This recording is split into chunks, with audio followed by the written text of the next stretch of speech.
Welcome to Deloitte M&A Views, a Deloitte podcast series exploring the latest trends and topics in mergers and acquisitions. I'm Greg Jarrett. Today we discuss what's been happening with M&A transactions in oil and gas in 2017 and whether there are any trends to watch in this sector for 2018. We're joined today by Andrew Slaughter, Executive Director at the Deloitte Center for Energy Solutions, Deloitte Services LP, and Ray Bellotta, a partner with Deloitte & Touche LLP and oil and gas M&A industry leader. In the past few months, we've seen the oil industry in its ascendancy, especially with the price of crude continuing to go up. But in order to be able to tell how this might affect mergers and acquisitions moving into 2018, perhaps we should move back several months. So, Ray, can you draw our attention to the most significant trends in transactions for the oil and gas industry for 2017?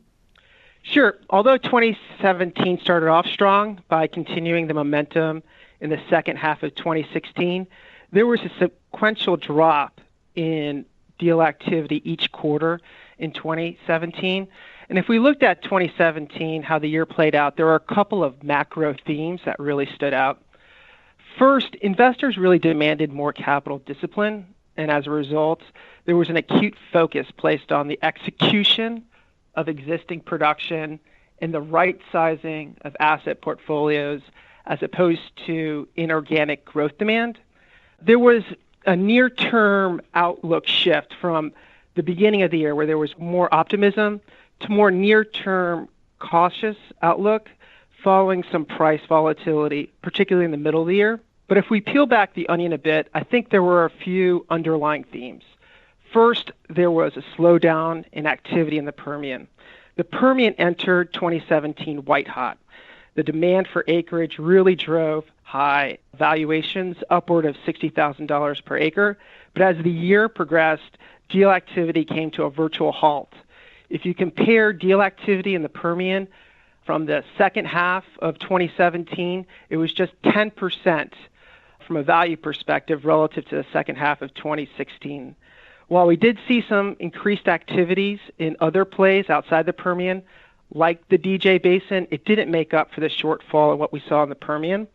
And for the most part, the land grab that we saw in 2016 essentially ended in 2017.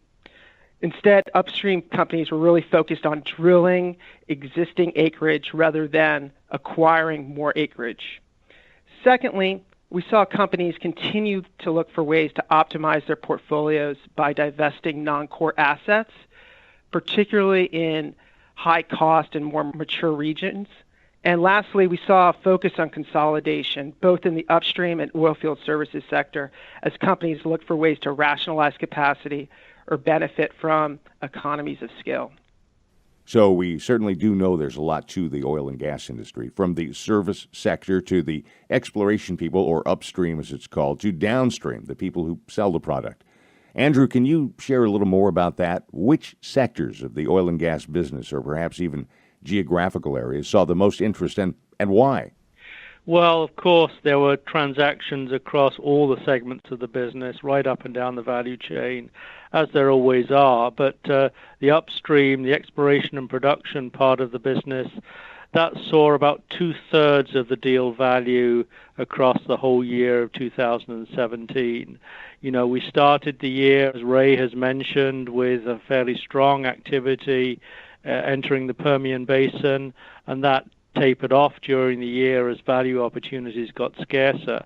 But we saw some fairly significant exits from the Canadian oil sands, particularly early in the year, and particularly from the large international players, as they focused on more central parts of their portfolio. In oil field services, again, a fairly active year, although lower than in the previous year. Capacity rationalization was a big driver, particularly offshore. The offshore investment and rig market has been down for quite a while now. So a need for rig operators and rig providers to consolidate for efficiency and cost. On the onshore, there was some consolidation in pressure pumping services, and that's more of a preparation for an increase in onshore drilling activity as more wells get drilled and more completions are required. So pressure pumping, I think, is a potential growth area. in the midstream and downstream segments. These were fairly small in comparison to the upstream sector, but private equity finance is increasingly getting into particularly the midstream, the pipeline and processing business, as gathering pipes and long-distance pipes need to be built out from growth areas to provide more takeaway capacity, but also, of course, U.S. exports, both of oil products, and natural gas, are still increasing, and so that all needs new infrastructure. And private equity finance came in to finance deals in the business to make midstream players better positioned for those opportunities. I think that's a newish factor. As prices were pushed down back in 2014, down into the $20 range, the industry responded with new technologies, new efficiencies, all in order to be able to make money at those lower prices. So, Ray, how does the evolving oil price context, the upward momentum, influence how deals are getting done today? Recently, prices have increased over the $60 mark, and if prices do continue at this level, that is a positive sign for M&A activity. It's when prices fluctuate and there's less confidence around prices where we really see muted M&A activity levels. Over the last 3.5 years in this lower for longer mantra, we really see the muted effect on M&A activities just because there's been less confidence around pricing and less capital and less liquidity in the debt markets. And those have all really hindered M&A activity. But if we continue to see upward momentum in pricing, particularly over the $60 mark, that is certainly a positive sign for M&A activity as we head into 2018. Andrew, we've been closely monitoring OPEC and Russia and non-OPEC countries that are participating along with OPEC in production restraint. How closely should we be watching that situation to determine which direction M&A is going to go in the coming year? I think that has been one of the key drivers in driving down global inventories, firming up prices, and obviously making a more attractive and confident environment in which M&A can happen. It's been a remarkably successful OPEC, non-OPEC production constraint program. All the signs are that it's being carried forward until certainly inventories will get back into historical levels. So I've got a lot of confidence, I think, that has yielding the results that were expected, and that it does significantly contribute to more confidence around the industry, which leads to more openness to deals. Andrew, if you could get out your crystal ball for me, are there any other factors that we should be paying really close attention to for M&A in the oil and gas industry this coming year? Yes, I mean, this somewhat firmer price environment that we've been in for the past few weeks, it does open up a bigger window for financing deals, financing transactions, both through improved cash flow for operators who want to make portfolio moves and for ability to access outside finance from non-industry sources. So that confidence, I think, will drive a level of transactions maybe higher than 2017.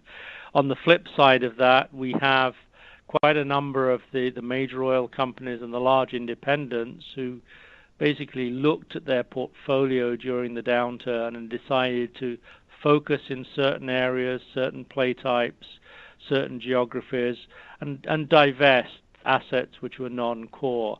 While now in an improved financial environment, the ability of smaller companies and more focused companies to get into those plays and pick up those divested assets, that improves. So I think that's going to drive quite a bit of transaction activity over the next 12 to 18 months or so. The improved price environment also brings more basins, more regions into play. And so I think we're likely to see more deals in other areas apart from the Permian, like, for example, a return to North Dakota, the Bakken, or the Oklahoma plays, or the Mid-Continent plays. I think there'll be a greater diversity of transactions than we've seen in the last 12 to 18 months. And if we move down the value chain towards midstream and downstream, I still take a good hard look at the continued rise in U.S. exports and the need to actually put infrastructure in place which will increase capacity to take hydrocarbons, whether it's oil, whether it's refined products or natural gas, into export markets, international markets. And some of that is done through transactions and building out from existing players' infrastructure. So I expect that to be quite a big driver in the midstream and downstream this year, although typically these macro changes in the price environment and the business confidence, they do affect the upstream more than the downstream. But we shall see. One of the interesting things is looking at what happens. There's always something you never thought of, and we'll be waiting with great anticipation to see what the real numbers and deal flow tell us as we go forward. I'm Greg Jarrett. Thanks for listening to Deloitte M&A Views, sponsored by Deloitte's M&A Institute. If you'd like to read the full oil and gas M&A year-end report, visit deloitte.com/us/ONG-M&A. This podcast is provided by Deloitte and is intended to provide general information only. This podcast is not intended to constitute advice or services of any kind. For additional information about Deloitte, go to deloitte.com/about. We also release new podcasts regularly, and if you subscribe, you won't miss a single one. To stay connected and receive more information on Deloitte's M&A service offerings, visit deloitte.com/us/MA subscribe and follow us on Twitter at Deloitte M&A. Until next time.